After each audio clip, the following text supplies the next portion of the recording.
Hey, hey, everybody! Welcome. Your saltwater guide, Captain Dave Hansen, with Bill Varney joining us today. We got a great podcast for you. It's Okuma Wednesday, so we'll show you a little bit more about the Andros reel, or excuse me, no, the Alejos reel. Forget about the Andros, the Alejos reel. I got to hang out in the Okuma booth at ICAST, and I'm telling you, there's so much cool stuff coming down the pipe. I don't know if you saw me doing that video with the Coastal Worldwide guys.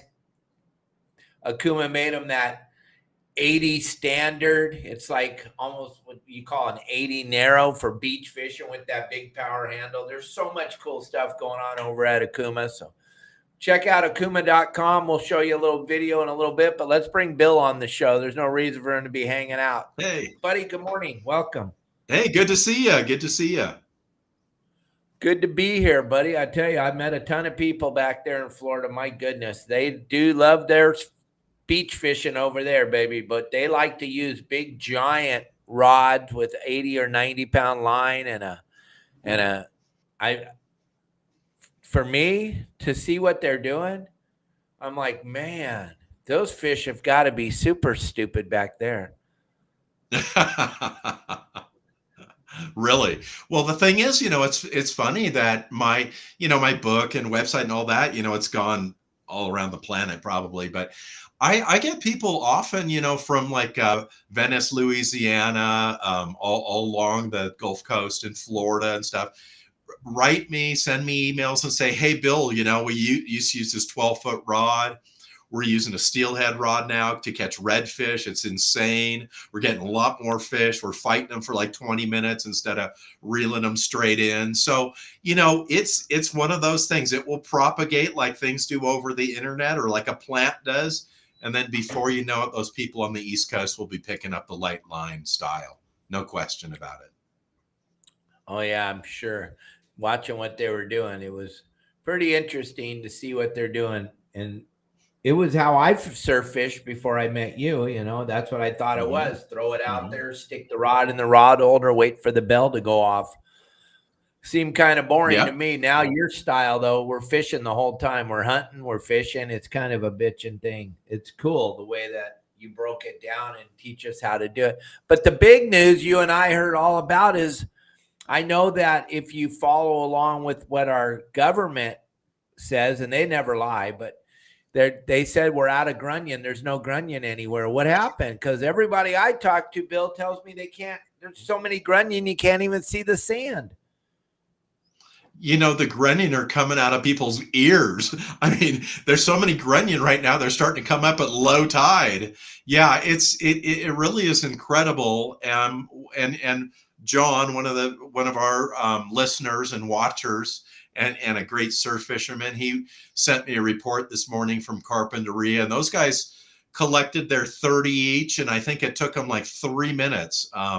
There's just been so many grunion, and I've been watching these grunion for, let's see, let me do the math. I'd say for about at least 55 years.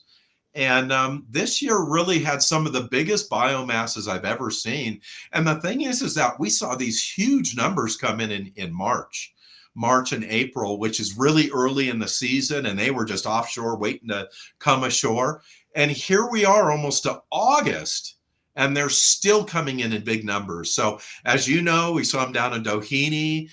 There was a great report from Venice again. Venice has been really the hot spot. And then all the way up in Carpinteria. So Santa Barbara to the Mexican border, and undoubtedly below the Mexican border, these grunion have been coming ashore by literally, I'm going to say, the billions. So the biomass is very healthy. And then the other thing is, of course, as they come into shore, and it was on Sunday when we had a full moon, all the halibut, the big sea bass are going to come in close to shore and feed also. So it's a pretty exciting week this week if you're a surf fisherman.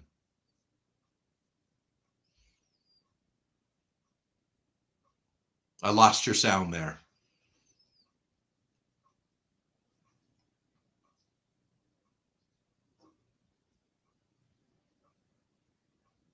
I still lost your sound.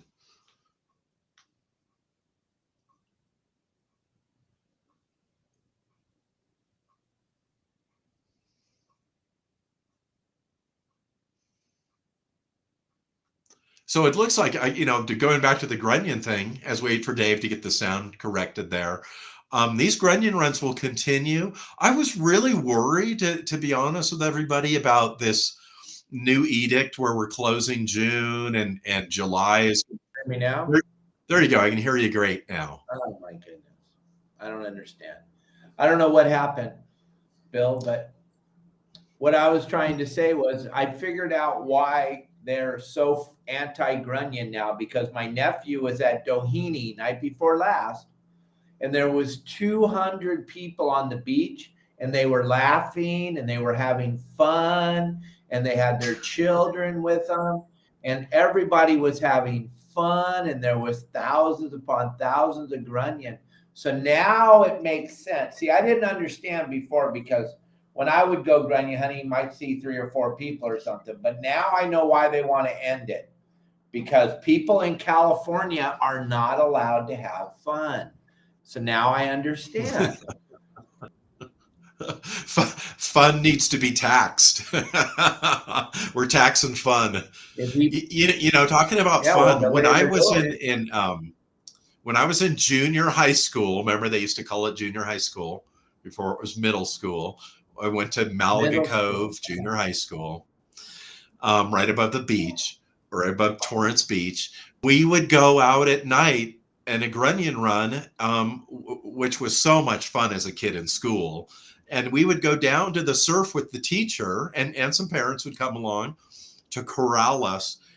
And we would see those grunion come in, and we would scream and laugh and play and have a fantastic time. And that's the thing. There are way more people observing than there are people taking.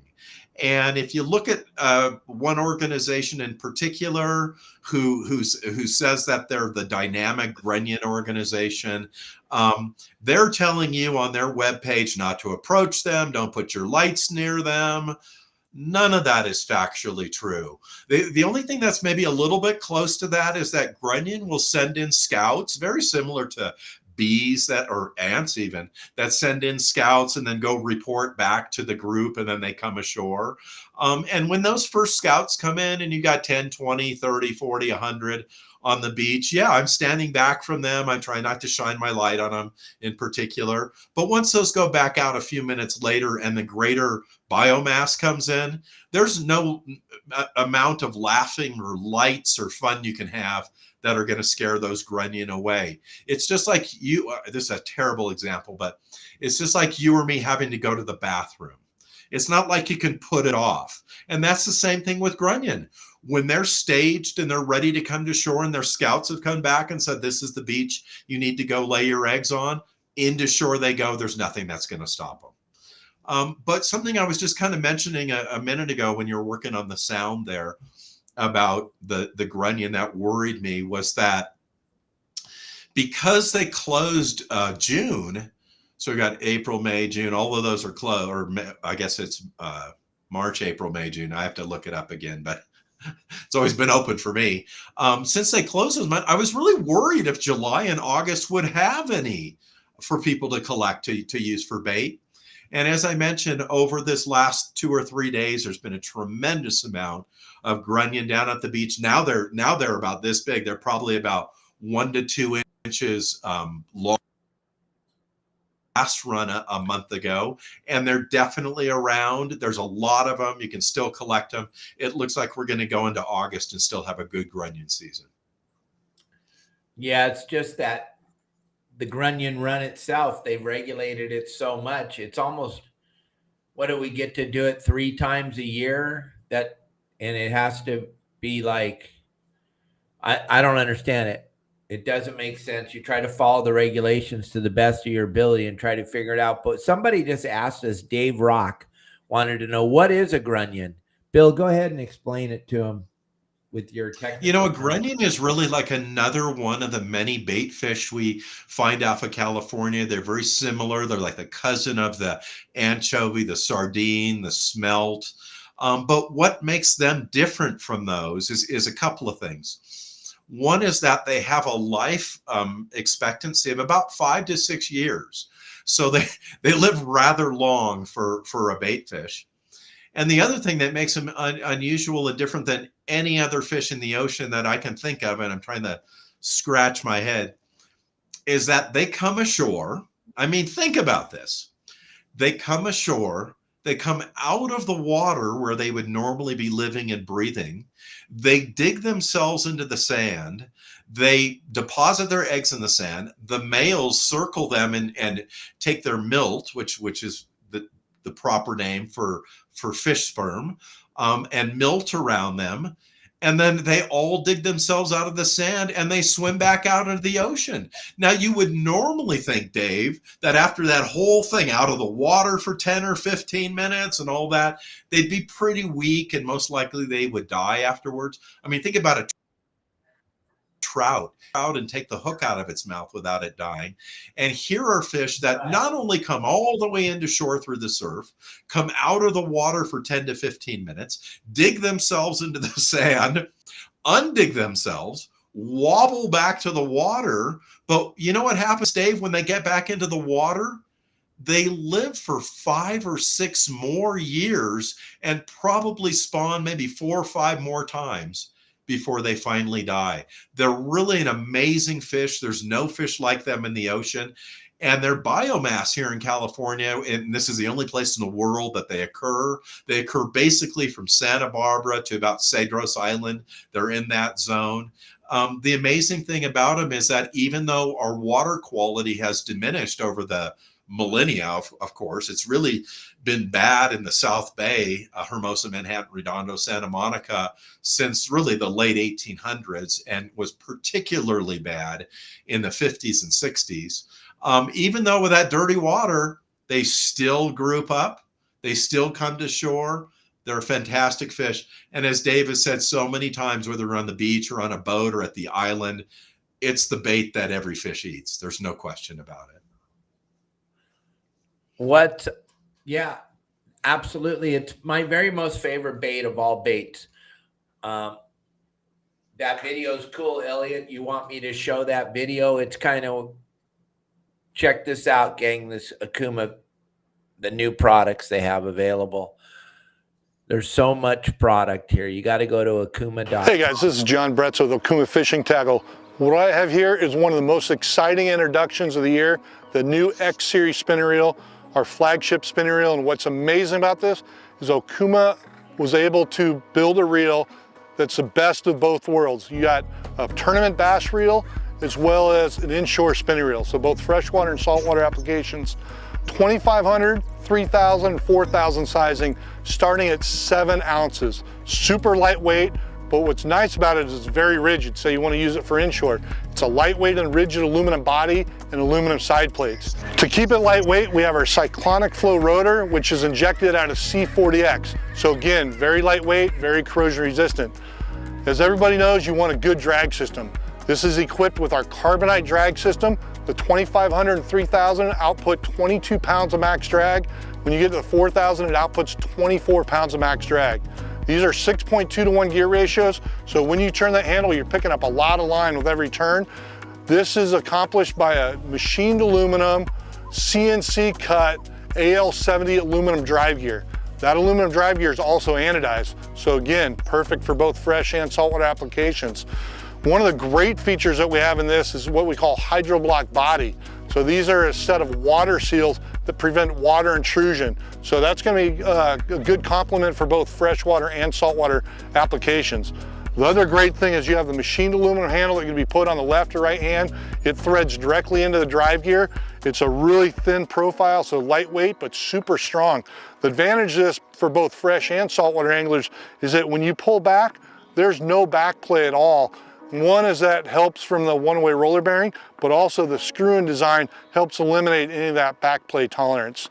Another amazing part of this reel for you inshore anglers is that you'll notice on the bottom there's no on-off selector for the anti-reverse. Why did we do that?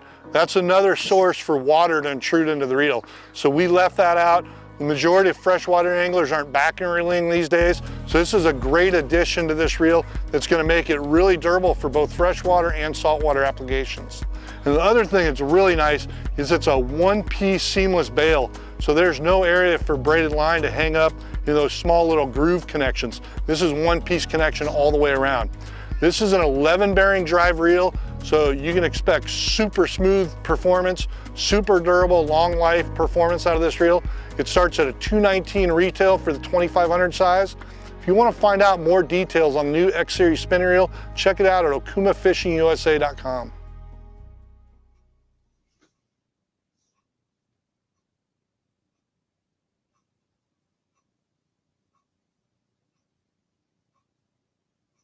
Wow. We lost your audio.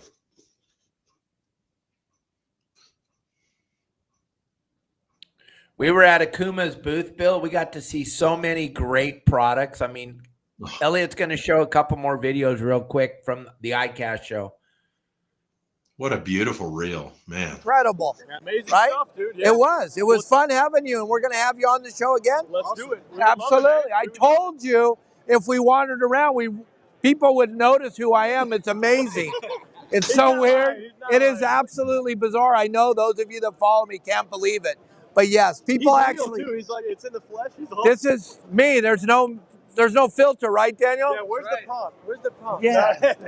You can't script Yeah, it, guys. Good to see you, Dave. Fucking cool. We'll Let talk him know right about it, after. dude. Let him know. Okay, so we got this new Mackay reel. Look at this in the matted black. Ooh, that is sexy. So, speaking of land-based shark fishing, this is actually the reel that we developed for that fishery here. So you notice it has, we've taken our very popular Mackay platform, same reel. It's going to have a longer handle for the land-based shark fishing guys. Cool murdered out, all black. You fish like John Bretza, you don't have to worry about that because he catches like one fish a week, so he doesn't get tired out. He can carry this reel around because he doesn't get worn out. Hey, we have the head of product development right here. This is my main man, John Bretza. John, welcome to the show. Thanks for joining us today. We got a couple 100,000 people. Don't get nervous. We're just going to try to calm down and talk to them. All right? So why did you take the bar off the top of this? Well, since I don't catch so many fish, as I just heard you say, it's a little bit lighter, makes it a little bit easier for me. So being at the top, you have a lot more control, right? You can palm it on the top, put a little more pressure. This is a land-based shark reel right here. Right. We were But already talking to the boys. we're They've been on the also- podcast. We're also making this same reel in the regular Mackay SEA and SEA silver. So the gun smoke as well as silver. So us in California, well, not you anymore, you've been kicked out. So Southern California, the guys fishing the bluefin tuna, guys trolling spreader bars, doing the Mad Max, flying a kite. Awesome reel, right? You remember you used to absolutely. fish Yeah, I the remember back 130, right? when I used to fish. So this is going to be, just a great reel because you can put that more pressure on it as you're fishing the reel. This particular reel also, you'll see 125 millimeter long handle, so it's like a winch. So That's my good favorite. pulling power. Gets it back in quick. Kill that bluefin as fast as you can. Because it's not about fighting it. It's about holding it up by the tail. No one cares it took you an hour and a half to reel it in. They want to see the picture. And then they're on to the next bright and shiny object, right? Bluefin But are- what a beautiful reel. Bluefin are pretty good eating too, so you don't want to lose them. Yeah, but only a bite or two. Yeah. Yeah, and then you got to throw it away and then get another one, right? Yep. Products coming out your butt. There's so many cool products in here in the booth. It's incredible. Look inside here. Look at that. Go in there. Put it in there. The Cat Slayer. What is that? What is that? Oh, it's the glow-in-the-dark rods. Okay. So that makes it fun. Elliot and I watch a couple guys that have a couple of live shows. They fish with these glow-in-the-dark rods all the time. They look really cool, right? That's what this is all about, right? The glow-in-the-dark rods. Explain to us why you did that. So the big target here is for catfish. Okay. And so what the guys do, right inside here, there's black light, right? Just like Halloween time, you walk in these mazes, everything like your white shirt light glows. And so we used UV activated paint. So they use these portable lights with lithium batteries. They put them on the bank, put them on the boat, and you can light up like 5 rods on the bank or more, and the whole rod is glowing when it activates, just like what you see in there. Just once a year on your product, call our customer service team, 800-GO-OKUMA. We'll get you squared away. 800 go Okuma. And It's right in the warehouse in Ontario is the repair center. So it's pretty okay. Now we got a new product, a brand new product. Now, I didn't want you to leave the booth without seeing this one. Thank you. This is so hot that the reel's been disappeared. It's been all over the place, right? New Makyra, everybody knows the Makyra family, limited edition reels. So one-time run, once they're gone, they're gone. So if you want these to add to your collection, so something you're going to want to jump on this year. We're making it in a full range of sizes, depending where we're at and what audience you have. It's a mahi, it's a dorado, dolphin fish. And so because we are in Florida. The blue dots in here, we got the gold, we got the green, and where a few companies have done a version like this. A lot of them will use a green spool. We want to try to tie in the blue to match, with the blue speckles that you have in there. So it looks a little bit different. And just like you saw on the shark reel, the new LBS reel, what we did was we got the titanium vacuum plated black parts for like the stainless ratchet, the harness lug, and the TDC drag cam. Just kind of give it a little bit cooler look versus just a straight stainless steel. So different look on the shark reel and the mahi reel for this year going forward. What a beautiful reel. That is incredible that you guys are outside the box making some special edition reels. Gang, you better jump on this because of the fact that so many people are watching this. You need to understand these are going to go quick. These are going to go very quick. The Makyra mahi reel, like I said, it comes in pretty much all the regular models in the SEA range, and it's about $100 more at retail versus the regular Makyra. Until you get to the 80 wide size, that's going to be $150 more than the standard Makyra. This is 3-tone anodizing, a lot of customization in order to make this happen. And it's a great showpiece when you catch your big whop. There's so much cool stuff. We had so much fun Art, there. how are you? I'm wonderful. Yes, you are. Fishing's good. I kept calling you. I'm right here. I'm right here. Hanging out. Bob, get a picture of me and Dave.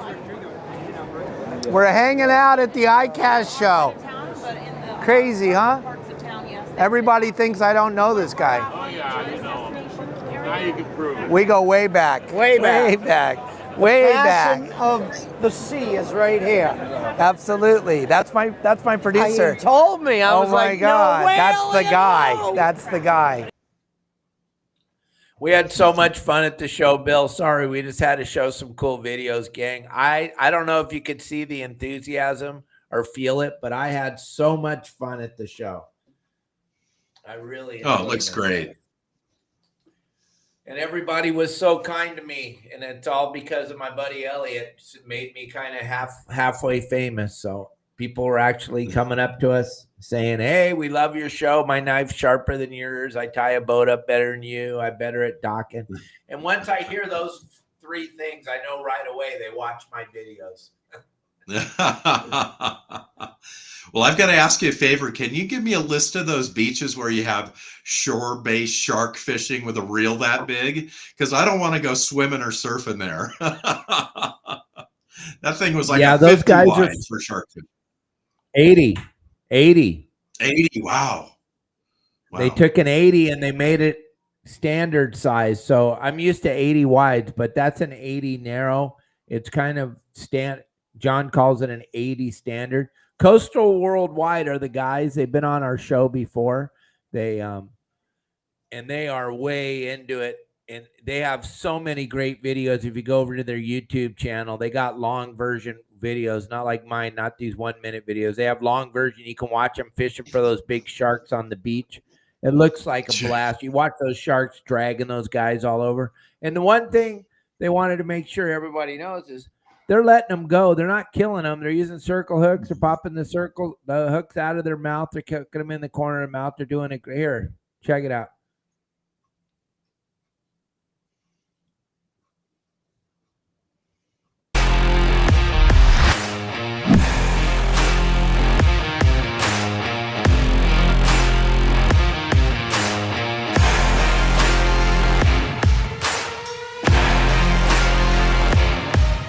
Two, one. Have fun, boys. He just jumped! He just jumped! He just jumped.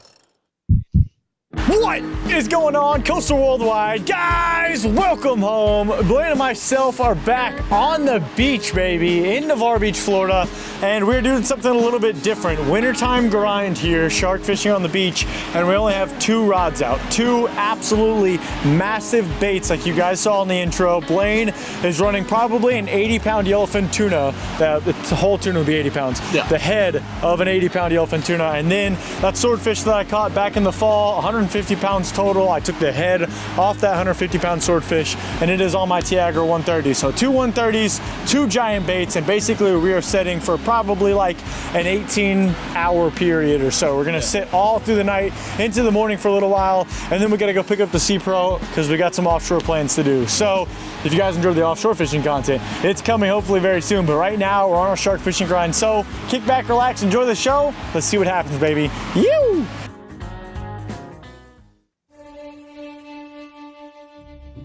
All right, baby. Woo! All night into the morning. He's going up there. 8 o'clock in the morning right now, 8 a.m. He's cruising in faster than he was taking out. Yeah.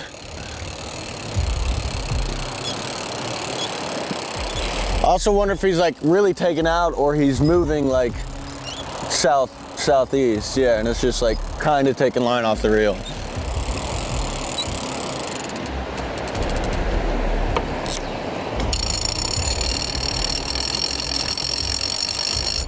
Four, 3, 2, 1. Have fun, Blaine. Get him, baby. Line's going shooting straight. Back.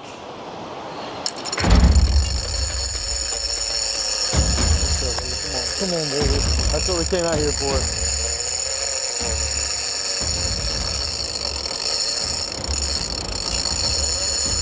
Oh, he just jumped! He just jumped! He just jumped. Did we do it? Play him out. Get him there. Get him there. Oh, baby. Yep. He jumped, bro. Hey, now we just gotta keep him thin. Just gotta keep him thin. I don't know if he's there. He might have jumped into the hook.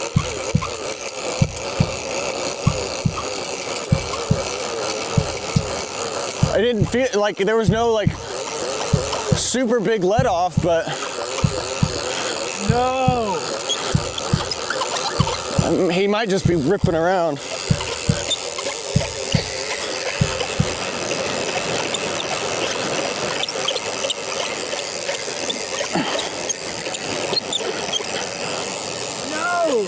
Dude, I don't know. I think he's still there. Think so? It's like 2 slack kind of thing? He might not be that far.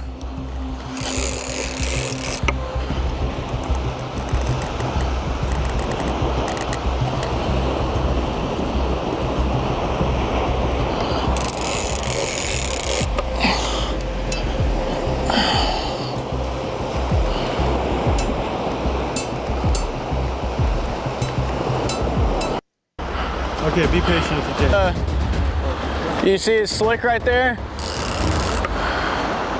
That was terrifying. I was gonna be heartbroken. Yeah. Well, you were there for a second, and then all of a sudden you bring in, then you got that. I saw the head shake on that frickin' tip. All right, y'all. We know this is a great white, so we're gonna have to get this guy in and out as quick as possible. Let's go grab leader. Oh my gosh, I thought Blaine lost him. Well, this has been the day that Blaine has been dreaming about since he dropped his first freaking bait, dude. Oh my gosh. I'm just gonna guide this shark. Shark has all the power in the world.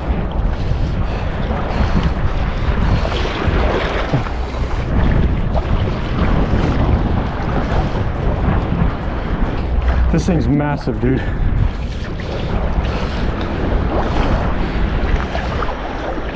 Go ahead and bump the drag down.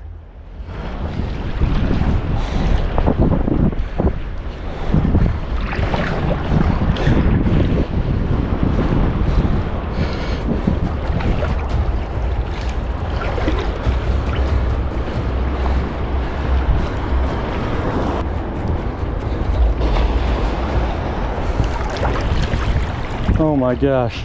Oh my gosh.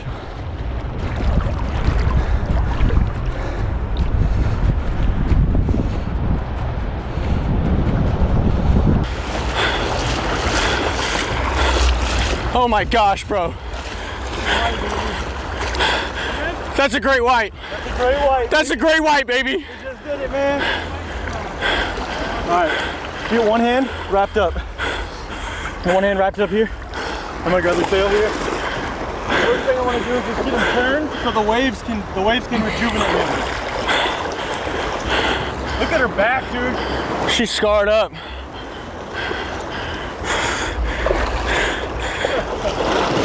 Oh my gosh, bro.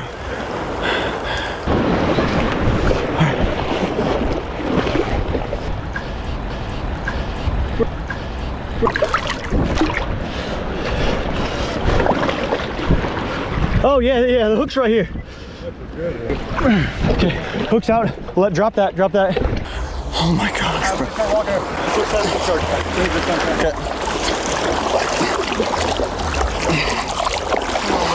There we go. Start walking her. Okay, there she goes. Go on, baby. Go on, baby.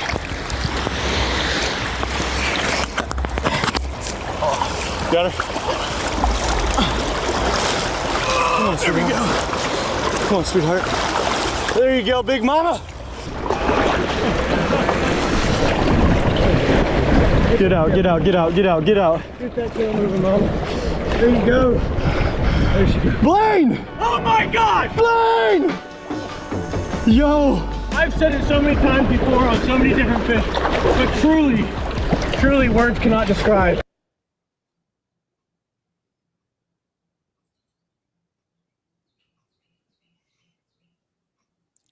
Wasn't that incredible? Ay caramba. My goodness. You know that you've got a big bait when you need a kayak to take your bait out. Yeah, that's what I was going to say. They actually paddle their baits out there. Those guys are super good guys, and that's probably the most you'll ever hear Blaine talk. Elliot and I spent time with them. We've had them on the podcast. That was, look at that. We got the president of ICAST and the president of the American Sport Fishing Association, Glenn Hughes, joining us on Friday. What do you think of that, Bill Varney? Oh, that is so awesome that we'll learn so much about coast to coast fishing and what the American Sports Fishing Association is doing to keep our fishing open here on the West Coast. You know, they work very closely with CCA. We're very, very thankful for them. Oh, yeah. We're very blessed to have Glenn on the show. I'm super excited because he's going to bring a whole bunch of information that we're lacking over here. And what I saw when I was out at the show. All right. Whoops. Gang, your saltwater guide, Captain Dave Hansen, and I'm here with Glenn Hughes, president of ICAST and the American Sport Fishing Association. I'm sorry. Thank you, Glenn, helping me. Got so much stuff rattling around in here. But gang, we got Glenn going to be our guest next Friday, the 26th, on Your Saltwater Guide, the podcast. And we're going to be talking ICAST. We're here at the ICAST show 2024. We're hanging out in the Promar booth right now. But Glenn and I are wandering around. We're shooting lots of good footage. We're going to have a lot of stuff to talk about, right? Looking forward to it. And you're going to tell us about all the great things that are coming up for the next year, right? I can tell you a lot of things that are coming up. Whether they're great or not, we're going to find out. We're going to tell you the truth. That's all we can do at Your Saltwater Guide. So, Glenn, thank you for being on the show. I can't wait. Thank you, Elliot. Reconnect fluorocarbon to your braided line. Our fluorocarbon is probably the easiest fluorocarbon you're ever going to touch to tie a knot with. And let's get down to brass tacks, gang. None of us are tying a lure onto our line without a piece of fluorocarbon between it, unless we're just super lazy. If you're super lazy, then you're probably going to get super lazy results when you're fishing. From today forward, remember, everything matters.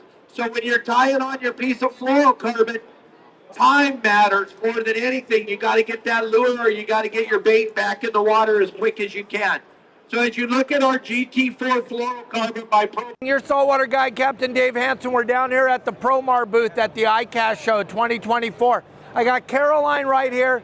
Kids can fish. You're not going to believe the accuracy this young lady has throwing the what do you call it? Cast net. Cast net, because we're not allowed to use them in California, so I don't even know what they're called. She's going to show you the proper way to get a big school of bait. I want to show you. This is a giant school of bait right here. It's a massive school. All right? So watch this. Caroline, show everybody how accurate you are with that net. No pressure, only millions of people watching around the world. Don't worry, Caroline. Hold on, everybody, it's gonna be amazing. Just stop for a second. Look at that, we got a bait tank full of bait now, woo! See, I'm kind of quiet. I'm trying to come out of my shell, Bill. When I was in front of all those people, I was very nervous. What size hook do you use for that bait? 40-0? That was Here we go, Bill. We got a bunch of pictures with a bunch of dignitaries. There's Bill Shedd right there. And there's James Markowitz, Goliath Grouper Fishing TV show. There's Mike Lum. Everybody from Fred Hall and Bart Hall in the old days of the trade shows know him, and Rollo's Kids at Sea. There's Josh, Blacktip H. It was pretty cool, Bill. Everybody made time for us. It was very, very nice. I had a very, very good time. I cannot wait till next year. There's Casey Shedd, very big part of AFTCO. Him and his father have done a phenomenal job giving back. Mm-hmm. Dwayne Diego was even out there. Crazy. Everybody had a couple minutes to take a picture with me. I was pretty stoked. There you go. Bill DePriest even made it out to the show just to go see, just because I think it's his 30th ICAST show or something. So Bill and Mike Bond were there. It was just a great, great day. We had so much fun, got so many great pictures, so many different people coming up and saying hello. It was wonderful. That guy's supposed to be super famous back east. That's Jimbo. He's the Raging Cajun. He has a TV show back east there. According to everybody, he's super famous. He took time out of his busy day, and he's going to come on our podcast and tell us all about all the great things he does for kids.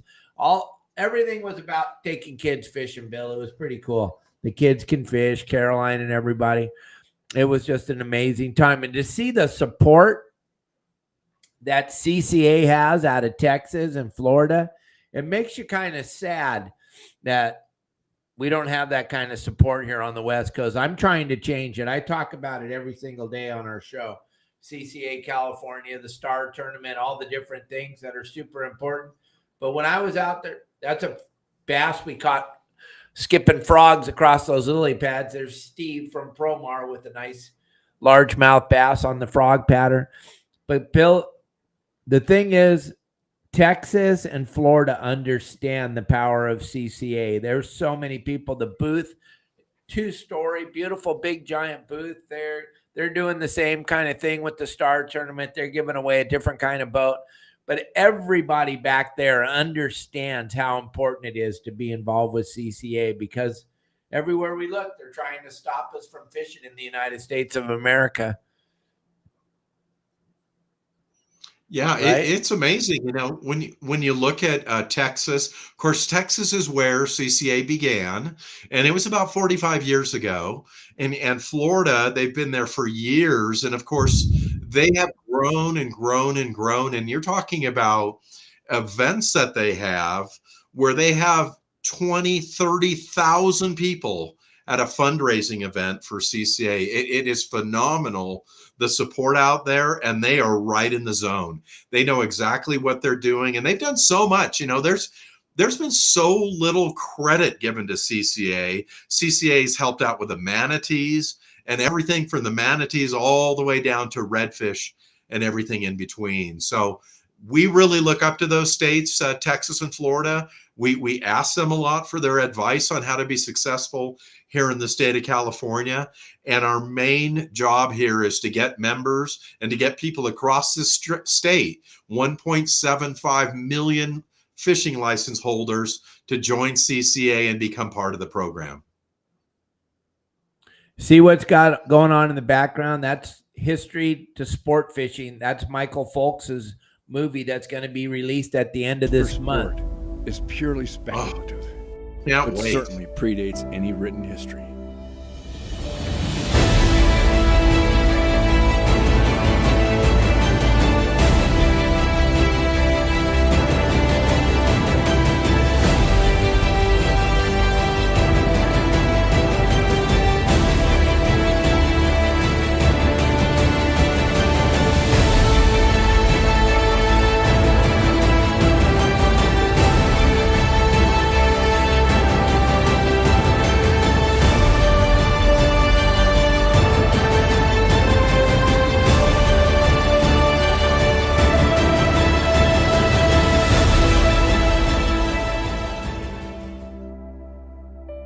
This is the history of sport fishing.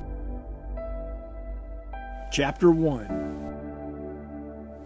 East Coast anglers started fishing striped bass in the early 1840s, which increased in popularity following the Civil War. These bigger fish caused the development of larger top-mounted reel designs, allowing anglers for the first time to cast considerable distances into the surf with a heavier line for large striped bass. The striped bass was arguably the most formidable opponent anglers had ever attempted to do battle with. Genio C. Scott proclaimed in his book, Fishing in American Waters, published in 1869, that casting bait for striped bass constitutes the highest branch of American angling. The method is eminently American and characteristic of the modern angler by its energy and style and the exercise and activity necessary for success. In no small part, due to the limitations and lack of faith in the tackle, it was a common belief that taking any fish over 100 pounds was simply an impossible task. There was some real surf fishing going on there, huh, Bill? Man, if that doesn't get your heart pumping, I don't know what does. My goodness. And you look back in that era, 1800s, really up till about 1960, all conventional reels. The drag systems were basically just a piece of cloth, later metal. It's just amazing what they could have done, what they did back in those days, and the skill that it took to be an angler. And of course, that's why they say if you caught a fish 100 pounds or more, it was an incredible feat. And then we see these guys go bluefin fishing every day, some of them with the rent rods, catching these 200-pound tuna. It's absolutely unbelievable. Yeah, and when he was showing that video of the guys fishing stripers on the beach and talking about how important it was to be able to cast, we talk about it on this podcast. We talk about it on my website. You talk about it all the time. The casting is the most important part. Once you learn how to cast, the fishing becomes super easy. But the biggest hurdle most people have is that cast ability, the knowledge to know how to cast. And like you said, before the 60s, there was no spinning reels. That made it so that everybody could cast. When they turned it and people started using spinning reels, is absolutely incredible. Let me show you a video real quick. The whales are sick and tired of these windmills. Look at. Absolutely.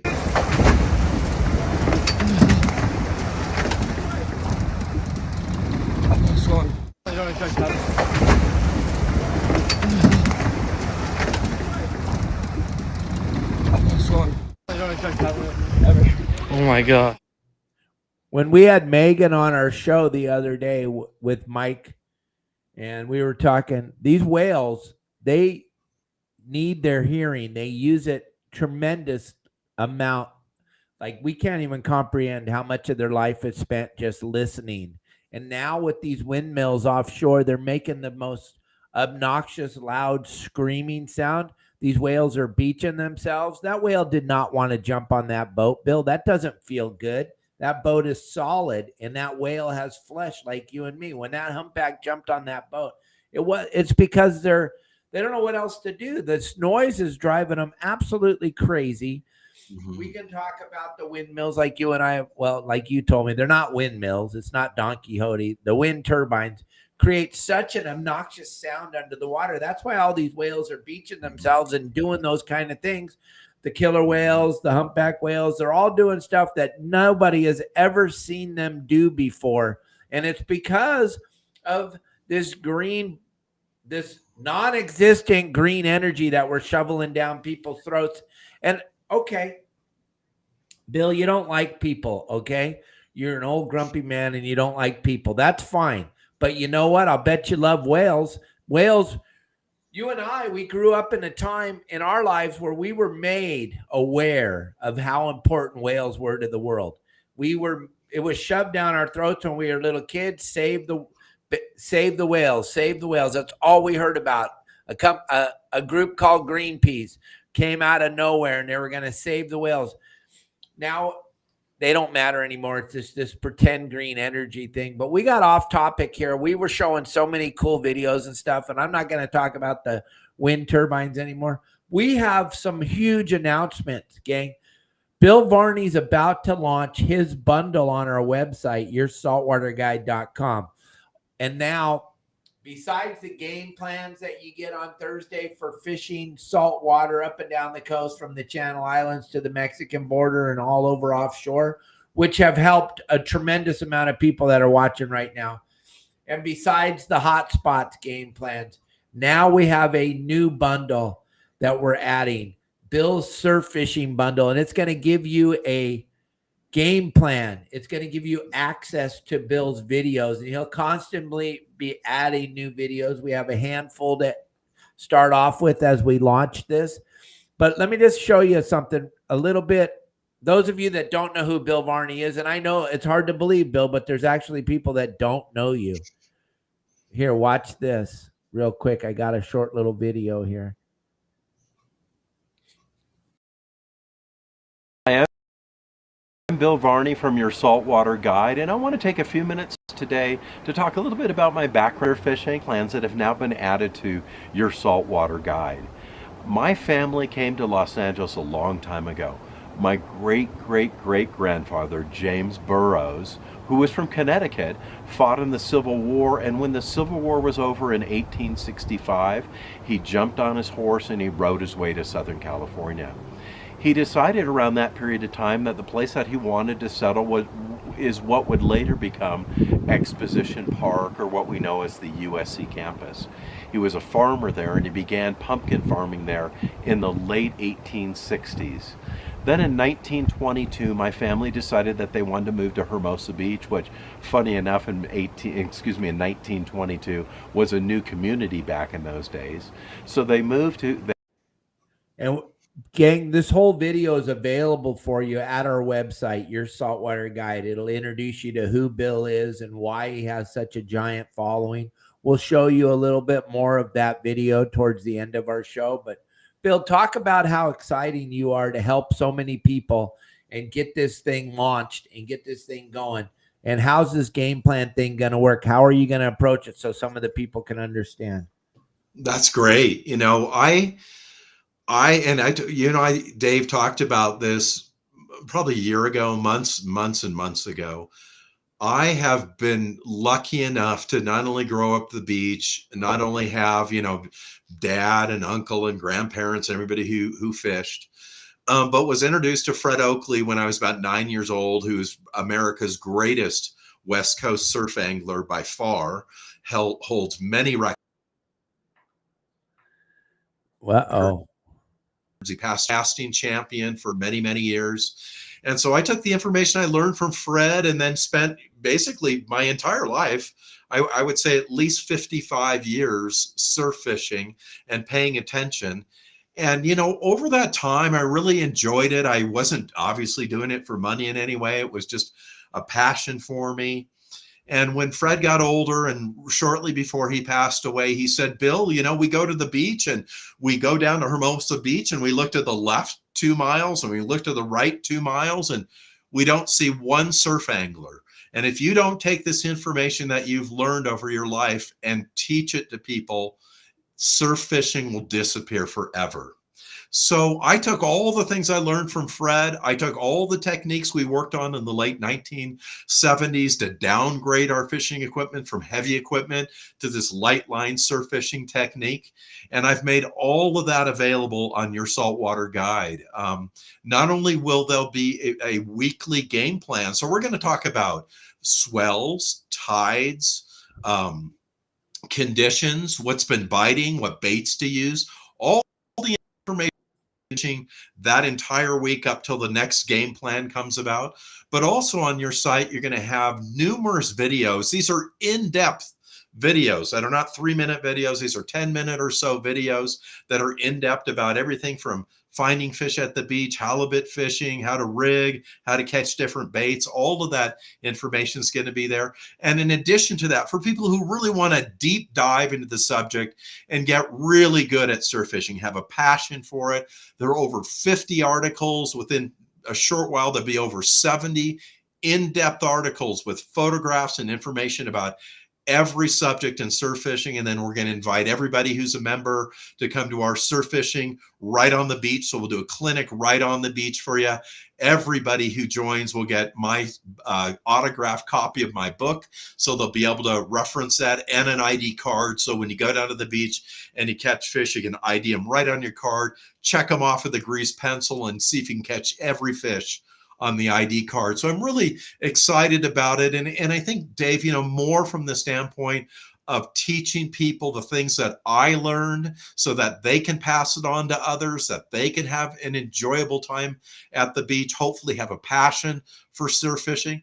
It's something great to do. It takes maybe 1 or 2 hours of your day of time. It's not a whole day effort. But the thing about surf fishing, and it's really similar in some ways to freshwater bass fishing, it really hones your skills when it comes to offshore fishing. It allows you to learn about the bite, about matching the catch. And the last thing about surf fishing is it allows you to look out over that beautiful ocean, watch the whales and the dolphins and the birds, and really get away from all the people. So really looking forward to it. Yeah, I am too. And I'm very glad that you decided to come with me on my journey here at your Saltwater Guiding Gang. The number one thing I hear from a lot of members is, hey, I'm not using my boat as much as I did in the past because everything's so much more expensive. It's a big financial deal to go fishing nowadays with the price of fuel and the price of bait and your time, and everything's so valuable. That's why I really believe in my heart there's so many of us out there that just love to fish all the time, like Jason Cutter. Well, you don't have to get on your boat. You can go and you can listen in on Bill's game plan, and you can go down there and you can get, I know Jason Cutter and Matt Ryan, they absolutely live by what you say, and they move around by your plans. And when you talk to them personally, and I think this is going to help out everybody, and you're going to have an opportunity. We haven't launched it. We're about to launch it. So everybody's going to have an opportunity to get in on this. Bill and I will let you know all about it as we move along here. Bill's leaving real soon though. So this week we're just giving you guys a heads up. But Bill, where are you? You got some big things going on here. You're going down into Mexico. Are you scared? well, first, yeah, I'm scared of my plane ride. First of all, we're going to have a surf fishing clinic at Bolsa Chica. Hopefully some of you are coming to that. Fortunately or unfortunately, it filled up in about 4 hours about 2 months ago. So that's going to happen on Saturday. And then early Monday morning, I'm getting on the plane. We're flying down to Cedros Island. We're going to do some fishing down there, and we're going to try to we've been working on setting it up. I think it's going to come through. We're going to do a little bit of surf fishing on the western side of the island there, which is really well known for sea bass and a lot of the big calicos coming in very close to shore. So we're going to do some shore fishing in addition to all that ponga fishing down there. And Dave, this is probably maybe 7th or 8th time I fished Cedros Island. Maybe it's been 10 times, been quite a few times, mostly on a private yacht, which is no longer available to me, but I've never been on shore there. So I'm really looking forward to going on shore and fishing from the beach itself. And you know, the very first time I went down there, they have a giant salt transfer plant. I believe it's owned by Sony, I think, a Japanese company that takes salt to the Orient. And the very first time we went down there and the sun was coming up and I saw that salt plant, I said to my buddies, oh my gosh, there's snow on the island. I had no idea it was salt. And then I was clued in a few minutes later that it was just a gigantic pile of salt there. So really looking forward to that. And I don't know what our connectivity is going to be down there, but if I have a shot to come on the show one of the days that week, I'll give you guys a call and give you an update from the island. Yeah, that would be wonderful. Yeah, it's going to be fun. You're going to be doing your clinic, then you're going to be on that radio show with Pete Gray, and then you leave for Cedros Island. What a rough week you got coming up. It's tough. I'm going to need a week vacation after that. Yeah, that's kind of how I felt since I got home from ICAST. I ran around like a crazy man for 5 days, and now I'm like, oh my gosh, I'm so tired. But I'm okay. I'm going to make it. It's going to be all right because I get to go up to California next week. We're having the big captains meeting for the War Heroes on Water. That's coming right up. We need, since we got to talk about it a little bit, we need your boats. We need you guys with the 35 to 40 foot up, anything from 35 feet up that can take a couple guys fishing for 3 days. We do 1 pre-fish day and then 2 fishing days and then back to Catalina. It's an absolutely incredible experience. War Heroes on Water going off at the end of September, around the 21st or something of September. I will be there. This will be my 8th year in a row. I'm looking forward to it. I'll be running that 50-foot Pacifica joint venture that I was on last year. I'm really looking forward to it, but I'm flying up next week for the captain's meeting at Anthony Shea's house, and hopefully at the same time I'm going to take my nephew out fishing. That's all he wants to do is go fishing. He's never fished before, Bill. It broke my heart when he told me, all I want to do is fish. I'm like, he's 9 years old and he hasn't got to ever fish. I suck as a uncle. Here, let me show you the second. Got to get him out there. Yeah, let me show you this other part of this video, and then we'll talk about this for a minute. You'll receive a signed book, Surf Fishing the Light Line Revolution, from me, along with an ID card, all the fish you catch on the beach. And then I will always be available to you, unless I'm fishing, of course, to answer your questions. You'll be able to email directly to me at fishthesurf@mail.com. All this information will be right on your page there. And you'll be able to email me questions not only about rigging and fishing in general, but you can be specific. If you want to say, hey, I'm going to go fishing on this beach this weekend or tomorrow or the next day, what bait should I use? Where should I go? What tide should I go fishing on that beach? I'm happy to answer all of your questions. So thank you for taking a few minutes to get an idea of what my background is, and also a little bit more about our online module that's going to have everything that you need to know to be successful at surf fishing at the beach. Thank you, everybody, for watching. And that's just the back part of that video, gang. You get to see the whole video and find out more about what Bill's all about, but we kind of hit the important points and the game plans for you surf fishermen. That's going to be invaluable, just like all of you. Like, you guys call me up or you watch the game plans and we help pinpoint you and get you a little closer to what's going on. It is an absolute game changer to have someone like Bill or myself or Justin or Pablo or Al telling you where to go and what to do and how to do it. Because when we go fishing, Bill, the number one thing we want to do, really, I mean, fishing's fun, but we want to catch. That's true. I mean, as time goes on, you do want to catch. I mean, if nothing happened all day, you would have enjoyed yourself, no doubt about it. But you want to catch fish. And then once you get to the level of your skill where you know you're going to go, in my case, or people like me, go down with experience, go down to the beach and you know you're going to catch fish. That's all well and good, but you really want to catch big fish. And that's what it all really is about. So there's different levels. You know, you got to crawl before you can walk, before you can run. But once you start developing these skills at the beach, what will happen is your mindset will change from I'm happy with catching some fish when I go to the beach to I look forward to catching some big fish when I go to the beach. So yeah, but everybody wants a big giant fish, but you know what I'm learning here, Bill? I got a lot of new members, and what they're all saying is, I want to catch a yellowtail. I'm like, how long have you been fishing? Oh, this will be our third trip out. Well, that's not how this works. I know people that fished for 6 or 7 years before they caught their first yellowtail. It's not like that. But listening to Bill and I and Justin and Pablo and Al and Sonny, it does take the curve out of it for you, but you still got to learn how to cast. You still got to learn how to read conditions and what's happening. That's where Bill's game plans will come into effect. He's going to be not only talking about fish and how to catch them, but he's going to be talking about what you're in store to see this week on the beach. And we got a giant wind event again this weekend, Bill. We didn't talk about it. We'll talk about it a little bit right now. Here comes the wind again. One more time. Every weekend, it seems like we're back in that mode where the wind blows on the weekends. yeah, you know, we've got this wind coming down from the northwest. There's a dry low that's going to skip over the state of California and produce this weekend northwesterly wind. The main reason that we're seeing this so late in the year is because the hurricane season is a little bit slow to start off of central Mexico.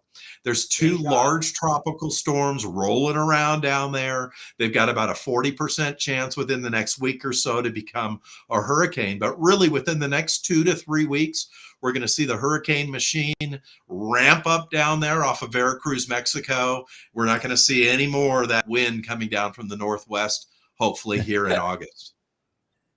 Yeah, once that all settles down, gang, there's so many fish in the Southern California Bight. It's going to be incredible. Don't you think, Bill, that massive amount of grunion is just going to bring in that sea bass and croaker and that halibut's going to be insane on the beaches because all the food. There's so much food living on the beach right now. Well, there's an incredible amount. You know, what worries me sometimes is maybe there's too much food and they're not going to bite something with a hook in it because they got a million other choices of stuff without a hook in it. I mean, we've seen that in the sand crab world where there's so many sand crabs and so many soft shell sand crabs. It's hard to get to certainly the bigger fish because they've got so many choices. So it's a real positive thing because, you know, as we talked before, those grunion, they stage offshore for several days. And we're not talking 60 feet of water and a mile offshore. They're right outside the surf line. So that's drawing in all of those sea bass and halibut and bonito and you name it close to the shoreline. And that stuff's going to be, you know, in casting range, certainly from the shore. And once again, we've had another, as of Sunday, big grunion run, which means that there's definitely other fish following them for their forage. Yeah. Daniel's asking a question about the war heroes on water. 31-foot boat's going to be kind of sketchy because, Daniel, you got to be able to put 2 men, at least 2. A lot of the bigger boats will be going with 3, but at least 2 guys, and then you and the captain, and you got to have enough food and enough water and a place for the guys to sleep for 3 days. So that's where it starts to get a little crazy with the smaller boats. They're not allowed, they can't carry all the provisions for 3 days, and we don't want anybody to be sleeping on the deck, and we don't want anybody sleeping on a cot. We want them to understand that we appreciate everything they've done. So we want them to sleep in the nice bed, and we want them to enjoy themselves and be on a boat that's comfortable. But I'll give you, Daniel, I'll text you Rod Halperin's number. You can give him a call, but I think that's pretty much what he's going to explain. But gang, we need boats. We don't want to leave any of these guys and gals standing on the dock. So we need boats, folks. So if you're listening to the show and you got a boat, nothing makes less sense to me when we're driving around in the parade, the day of the tournament when it starts, Bill, and we're driving by all these yachts that are tied up to the dock that haven't been untied for years. Gang, just donate your boat. We got plenty of captains that'll drive your boat for you if you're worried about that. I'm just a roving captain. I'm on a different boat every year. This will be my second year on joint venture, but I'm not afraid, whatever boat it is. And Todd Manser threw his hat in the ring this year, so he's willing to go on somebody's boat and help them catch fish and take good care of the war heroes. So check us out, gang, and we'll bring the war heroes on the show. We'll have a show dedicated to war heroes on water before we go start the tournament. We got a month and a half to almost 2 months before that starts. Although I will be going to Alaska right before that. So I have a rough life too, Bill. busy. Got to make everybody happy. Bill, do you got anything to add to what's going on? They're going to be able to listen to you live on Let's Talk Hookup on Sunday morning. Is it Sunday? Yeah, it's Sunday morning. I'll be on Let's Talk Hookup from 7 to 9 a.m. We'll be talking all about surf fishing, hopefully answer everybody's questions. Certainly call in and ask some good questions. I know that Gamakatsu is going to have a great gift package for one or two callers or texters in there. So be sure to get in on that and certainly call in or text in with some great questions. We'll try to answer as many questions as we can in that short period of time. No, that'll be good. It'll be fun to listen to you on that show. I want to thank you all for watching today. Let's hope that Bill can be live next Wednesday from Cedros Island. That would be pretty fun for all of us to show us a little bit about what's going on. And I would love to hear what happens with surf fishing there. I don't think anybody's ever done it before, so it should be pretty exciting. I think it's going to be the first time down there for that, for sure. I did talk to some locals down there about whether they had surf fished, and there's a fish camp up in that area where they launch pongas for commercial fishing, but there's really nobody who's been fishing off the shore. And then for this week, I put together a game plan, a sample game plan for folks to look at that. And I'm going to post that up on YouTube and then share it up on Facebook and on your saltwater guide. So folks can take a look at that. It's about 5 minutes long. And if you're going to go surf fishing today, tomorrow, Saturday, Sunday through next Wednesday or so, it'll cover that whole period of time. And it's going to be just a free look so you can all see what it's going to be all about when you go to your saltwater guide and sign up as a member and buy Bill's bundle, and you'll be stoked to never have to suck at surf fishing again unless you want to. Exactly.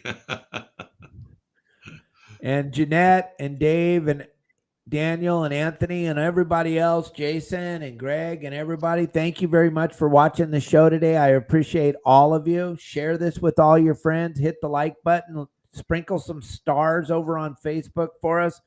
And we'll be with you guys tomorrow. We'll have the great Kelly girl on the show tomorrow. Should be a fun show. Bill, thank you for your time. This is a busy day for you. You're on Kevin Brandon's show. Right before we went live, you just got done working with Kevin.